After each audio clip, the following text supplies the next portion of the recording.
कैसे हैं दोस्तों। दोस्तों एक आश्रम है, उस आश्रम में एक गुरु और शिष्य सभी प्रार्थना कर रहे हैं। तो एक शिष्य ने तभी ध्यान करा कि उसके जो गुरु जी हैं वो कुछ नहीं बोल रहे हैं, वो केवल आंख बंद करके शांत खड़े हैं। तो शिष्य को बड़ा आश्चर्य हुआ क्योंकि सब कुछ ना कुछ बोलते हुए मुंह हिलाते हैं। वो उनके पास आया, उसने पूछा, गुरु जी आप भगवान से कुछ नहीं मांग रहे? नो नहीं, मैं कुछ नहीं मांग रहा भगवान से। जी क्यों? तो उन्होंने एक कहानी सुनाई कि मैं इसलिए नहीं मांगता भगवान से। उन्होंने बताया कि एक बार मैं राजा के महल के पास से गुजर रहा था। राजा अपने द्वार पर खड़े थे और पूरी प्रजा उनके आगे से निकल के जा रही थी। वो उन्हें देख रहे थे, कुछ ना कुछ सबको दान दे रहे थे। तभी एक भिखारी राजा के पास पहुंचा। उसके कपड़े बेहद फटे हुए थे, शरीर बहुत गंदा था, जगह जगह घाव थे और ऐसा प्रतीत हो रहा था जैसे उसने कई दिनों से कुछ नहीं खाया था। राजा ने उससे पूछा कि भी बताओ तुम्हें क्या चाहिए। तो भिखारी ने यहाँ पर एक बड़ी सुंदर बात कही।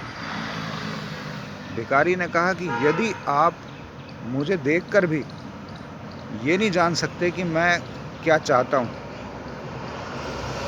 तो मेरा मांगने का क्या फायदा। राजा का ध्यान उस पर गया। राजा ने देखा और तुरंत अपने लोगों को बुला के उसके लिए कपड़ों की व्यवस्था करी गई, उसके लिए खाने की व्यवस्था करी गई, एक छोटा सा घर भी उसे अपने राज्य में दे दिया और एक छोटी सी नौकरी भी उसे दे दी। तो यहाँ इस बात से ये चीज़ पता चलती है कि जब हम किसी के सामने जाते हैं और अगर हमें याचना करनी पड़े, हमें मांगना पड़े, तो उस व्यक्ति का कोई फ़ायदा नहीं होता। और जब हम भगवान से मांगते हैं तो हम क्या मांगेंगे भगवान से? भगवान तो सबके माता पिता हैं और माता पिता को हर स्थिति में ये पता होता है कि उसके बच्चे को किस चीज़ की आवश्यकता है। भगवान से मांगने की तो आवश्यकता हमें है ही नहीं, क्योंकि वो तो सब जानता है। तो यहाँ इस स्टोरी के माध्यम से मैं ये कहना चाहता हूँ कि भगवान के सामने आप केवल जाके खड़े हों, उसे ये पता है कि आपको किस चीज़ की आवश्यकता है। आप कितना मांगोगे?